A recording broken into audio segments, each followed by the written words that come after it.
മക്കളെ ഈ സീരിയൽ ഉണ്ടല്ലോ, ഒന്ന് പോ അമ്മ. ഞാൻ ഇവിടെ പഠിച്ചോണ്ടിരിക്കുമ്പോഴാണ് ഒരു സീരിയല്.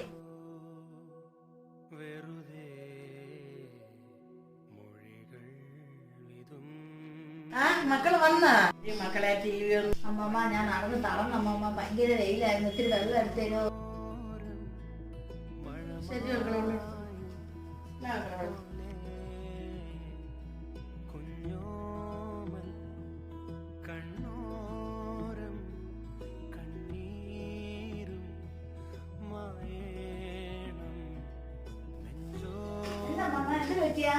മക്കളെ ടി വി ഇട്ടിട്ടൊന്നും പറഞ്ഞില്ല. ഇതിലെവിടെയൊക്കെ നിൽക്കുമ്പോഴല്ലേ മക്കളെ സീരിയൽ കണ്ടിട്ടുള്ളത്. അതായിരുന്നു അമ്മാമ്മക്ക് ഞാൻ പറഞ്ഞു തന്നെയല്ലായിരുന്നു. മക്കളെ ഓ പച്ചലാണ് കാക്കാനുള്ളത് അല്ലേ?